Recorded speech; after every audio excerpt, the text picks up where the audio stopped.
Siang itu, saya mendapat kabar kalau ada saudara saya yang meninggal dunia. Ya, saudara saya memang tinggal berdekatan dengan desa saya. Kebetulan, rumah saudara saya hanya berjarak 3 meter dari perlintasan kereta api. Tentu saja saya langsung bergegas untuk membantu pemakaman. Seperti biasanya, setiap ada orang yang meninggal, pasti diadakan pengajian.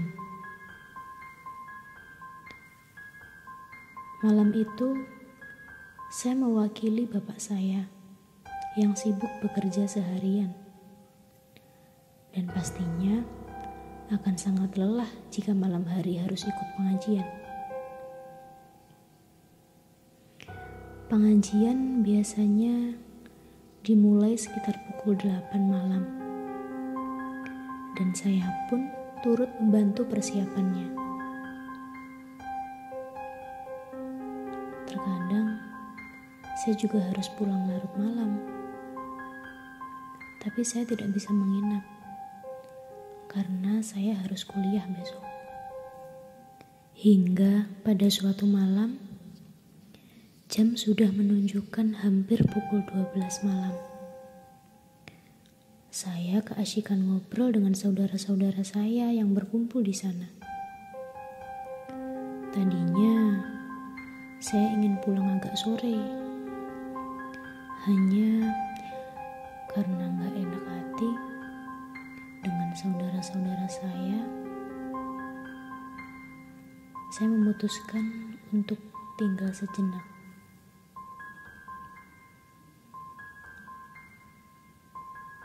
Ketika suasana sudah mulai jenuh dan obrolannya pun sudah mulai ngawur, saya meminta izin untuk pulang.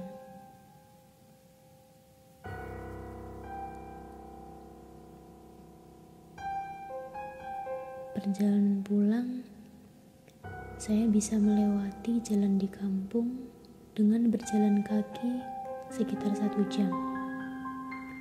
Akan tetapi, kalau lewat rel kereta api, saya bisa sampai sekitar 20 menit ke rumah.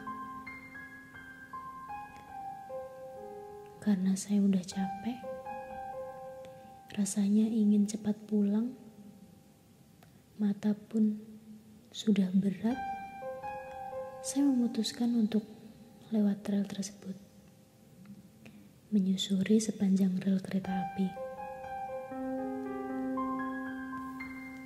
Sebenarnya, saya sudah terbiasa melewati sepanjang lajur kereta api tersebut. Terkadang saya lewat pada sore hari maupun siang hari. Karena ketika hari masih terang, banyak warga yang beraktivitas di sana. Seperti orang yang mencari rumput untuk pakan ternaknya. Dan malam itu, sebuah peristiwa yang tidak pernah terpikirkan oleh saya pun terjadi.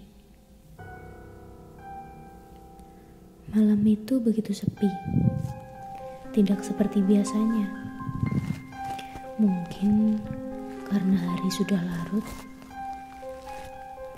ditambah lagi dinginnya malam itu, saya mulai merasa cemas, sedikit takut. Sepanjang langkah kaki saya, hanya terdengar suara jangkrik.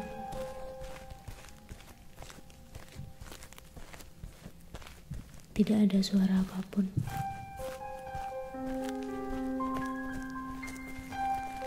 Hingga akhirnya di tengah perjalanan pulang, saya melihat seorang wanita. Wanita itu jongkok dengan rambutnya yang terurai, kulitnya yang putih, dan kepalanya menunduk. Saya tidak terlalu peduli. Saya hanya berpikir, mungkin wanita itu warga kampung yang sedang buang air besar di sekitar perlintasan kereta api. Karena yang saya tahu, hampir warga di sana tidak punya WC. Setelah saya melewati wanita itu, saya sedikit penasaran. Kemudian saya menengok ke samping. Kebetulan jarak saya dengan wanita itu sekitar 3 meter. Sepertinya saya nggak kenal, tapi kayak gak asing, bisik dalam hati saya. Selama berjalan di perlintasan kereta, saya harus selalu waspada untuk menengok ke belakang, karena takutnya tiba-tiba ada kereta yang lewat. Dalam hati, kenapa kok si perempuan gak buka di tempat biasanya? Karena warga di sana biasa buang air di bantaran pondasi samping rel kereta.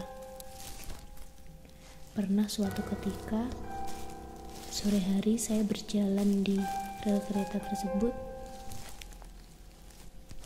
gerimis, dan saya melihat ada perempuan yang buang air di sana. Karena malu, saya menutupi wajah saya dengan payung, tapi sambil melirik.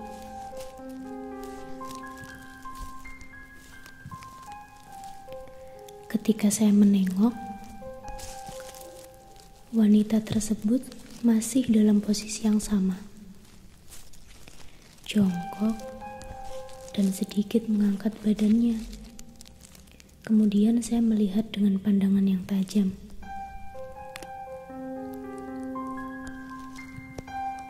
Mengamati, sebenarnya siapa perempuan itu? Kenapa selarut ini dia sendirian di perlintasan kereta api? Ketika saya melihat wanita tersebut, saya berpikir,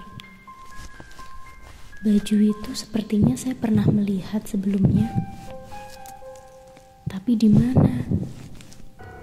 Setelah berjalan kurang lebih 5 meter, saya coba tengok lagi sambil melihat ke belakang. Jaga-jaga kalau tiba-tiba ada kereta yang lewat. Ternyata perempuan itu mengangkat wajahnya sedikit, sembari membusungkan dadanya. Terkejut bukan main dengan apa yang ada di belakang saya. Seorang wanita dengan wajah yang rusak, tubuh penuh darah, mata yang hampir keluar, dan kaki yang hancur. Saya merinding, membeku.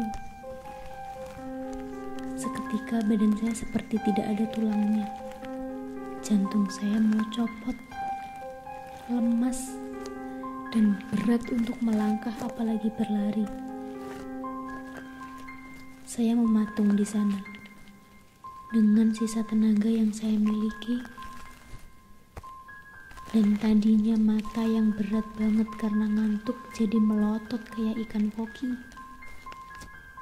Dengan susah payah saya sampailah di tempat di mana jalan menuju rumah saya. Mulai terlihat lampu jalan yang jelas. Kemudian saya melanjutkan langkah kaki saya dengan cepat. Ya Allah, untung aja gak pingsan di tengah rel. Bisa mati ketabrak saya, astagfirullahaladzim. Setelah sampai rumah,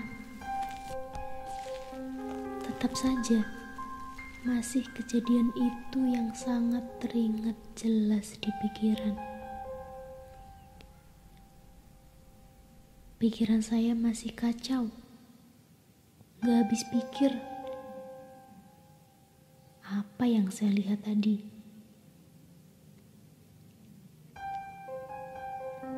Hingga akhirnya saya ingat kalau perempuan itu ternyata korban kecelakaan yang belum lama terjadi. Samar-samar saya ingat wajahnya. Perempuan itu adalah korban kecelakaan kereta dengan kondisi kaki yang putus, wajahnya rusak, badannya hancur. Karena kebetulan saya juga menolong wanita tersebut. Saat kecelakaan terjadi, saya membantu mengumpulkan batok kepalanya yang pecah, berserakan di tanah, sampai mata kakinya juga lepas, dan beberapa bagian lainnya tersebar di mana-mana. Saya masih ingat jelas motif bajunya dan di mana tempat wanita itu menampakkan diri. Tepat juga di sana wanita itu tergeletak saat terseret kereta api. Besok malamnya saya tetap ikut pengajian. Dalam perjalanan pulang, saya juga tidak terlalu takut. Karena hari itu saya meminta adik saya untuk ikut, sehingga saya tidak pulang sendirian. Kalau ingat kejadian kemarin, saya gak mau ikut pengajian lagi. Takutlah, merinding. Tapi kejadian yang saya alami kemarin malam ternyata muncul kembali, dan ini jauh lebih menyeramkan lagi karena tidak hanya penampakan wajahnya saja yang rusak, diiringi juga dengan suara tawa lirih dan halus dari sosok penampakan si wanita berwajah rusak itu.